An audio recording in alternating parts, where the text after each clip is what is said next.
All right, I know what you're thinking. Ooh, what's in the box? This would be my M1 helmet survival box, where I keep all my little interesting M1 bits to keep them going. And I needed something out of it, so I thought I would show you. Notice the box, though. It's a nice 1940s vintage fiberboard box with reinforced edges and everything. I don't know if it was militarily used or not. They did use boxes like this, but I had it and I thought, hey, that would be nice to put my stuff in. All right. Ooh. All right. First thing that'll come out, jump out, is a whole bag of mint 1983 helmet sweatbands, in case I need any. Then we have some more vintage sweatbands, including a Korean War era one and some Vietnam era ones. And pile's actually a good bit smaller than when I got the lot because, you know, they're very handy when you get a liner that needs one. Wish I had some World War II ones. Over here, we have a bunch of helmet covers, starting with a World War II frog skin camo mosquito net one, a bunch of Vietnam era ones, and some post-Vietnam woodland ones. And I've got this interesting one here, Vietnam era helmet cover. And I got it and was looking through it, and I saw this, a name. And it says Petraeus, David.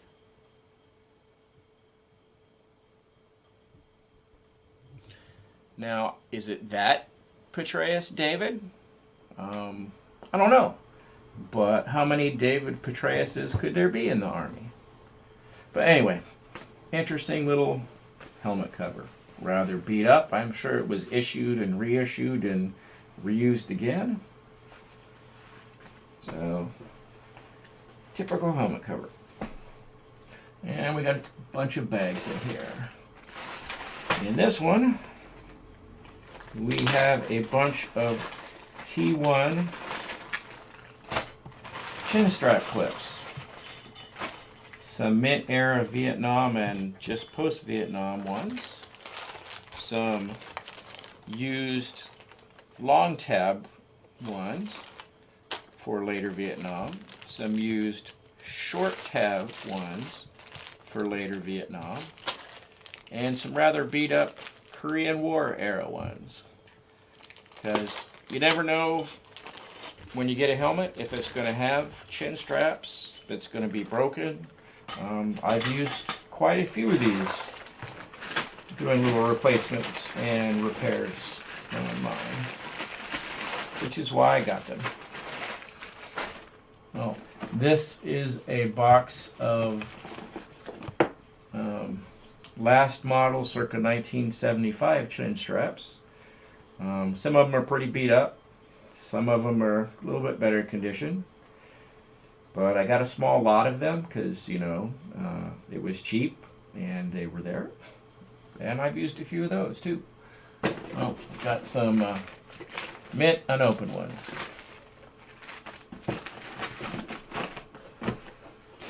This baggie here, probably my most interesting one in the box.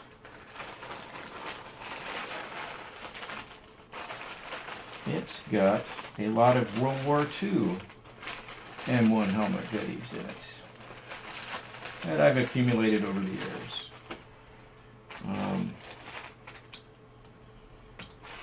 It's got some odds and end chin straps, which I have used and replaced a few over the years. There's a bag of A washers and some rivets left over from various things. Some helmet bails. This one I'm sure you'll find interesting. A bunch of chin strap hooks. and a nice stamped brass buckle. Don't remember where I got that one, but you know, anytime I see a little bit, if it's not super expensive, I'll grab it because you never know when you're going to need it. And I got here, that's what I needed, a bunch of sweatband clips. Oh, that's interesting. I forgot I had a double wire loop sweatband buckle. And then some clips from various ages. Some of them are rather rusty. I've got to do some rust work on them. Looks like some of them have gotten rusty again since I first cleaned them. They were on, came with various sweatbands I got, and I had some ones in nicer condition, some clean ones that I got in a lot. So I swapped out the rusty, crusty ones for the clean ones. And I figure, you know, one of these days I'll clean them up and put some of the rust preventative stuff on it. And then if I need them, I'll use them as, you know, better than nothing clips, because they are kind of beat up. Then we got some helmet liner chin strap bits.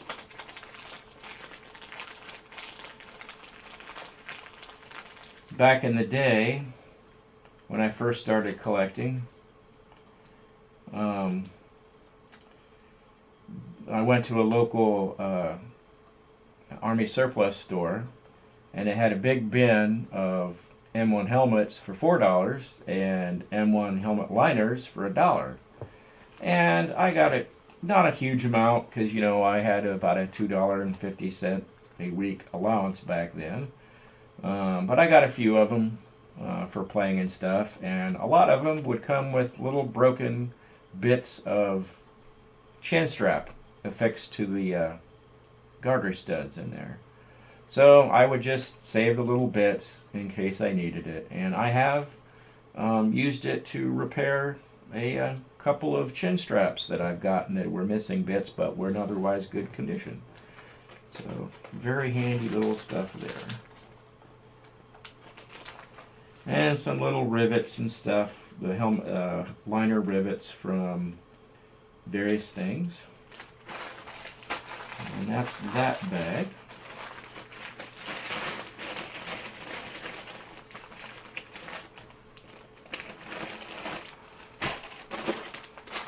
I got this bag here, which would be the post-World War II chin straps and helmet liner parts.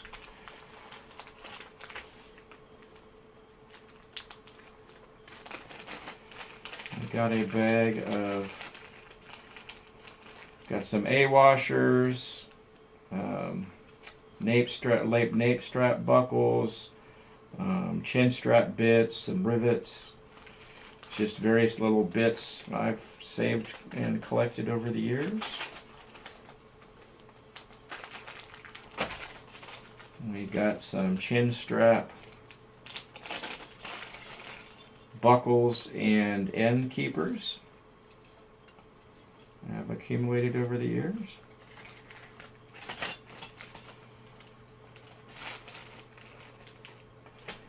We got, this is kind of interesting just a little bit. I don't know what use I can make of it, but I couldn't just pitch it. It's the baby dot snap end of an M1C chin strap that came with the helmet, and I was lucky enough to, it was a short hook side, but obviously it's missing the lower part, and I was lucky enough that I had a few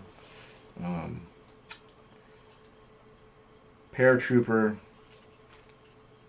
chin straps bits that I've acquired over the years, so I was able to just replace it with one that I had, so now the helmet is complete. Like I said, I just couldn't bring myself to pitch it, so I threw it in here. We got some various bits of chin strap webbing, which I've used. They're like torn like that, leftover stuff that I replaced or whatever. And I have used little sections of it to make repairs to some chin straps on helmets that I have, notably a Korean War era M1C. Here I've got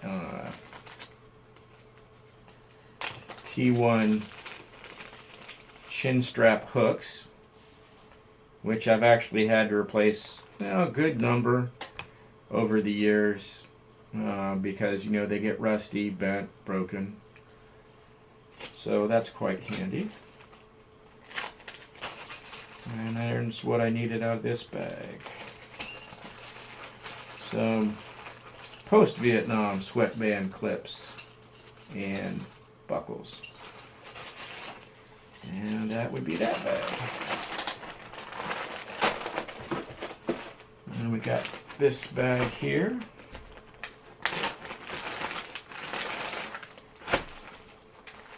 Which would be some more of some Korean War and World War II webbing bits, HBT that was just falling out of helmet liners that I got. I couldn't bring myself to throw it away. It's nothing complete that I could web a helmet liner with, but once again, I've used little bits of it to make repairs to helmet liners I have to make them more displayable. We got World War II, Korea, and Vietnam. That is a rayon, the remaining bits of a rayon snap-in sweatband that my buddy gave me. That he replaced it with a better one off of one of his helmets because it was literally falling apart. The rivets were coming out, and it's probably not of much use, but I just couldn't bring myself to throw it away because it is what it is. And you never know, maybe I'll end up with a rayon webbed helmet liner that needs a little bit for a repair, and there I'll have it. And then finally we got this bag here. We got some circa 1955 to 1963 liner nape straps, a whole unissued bundle of them. We got circa 1950 the headband part and crown part, circa 1955 to 63 webbing. It was falling out of the liner, so I held on to it. We got some Vietnam era A-yokes. And finally some Vietnam era paratrooper chin strap cups. And that's pretty much it. That would be my bits and bobs M1 helmet supply stuff. And there you go. If you liked the video, hit like, subscribe, share, comment, and that's pretty much it. Bye.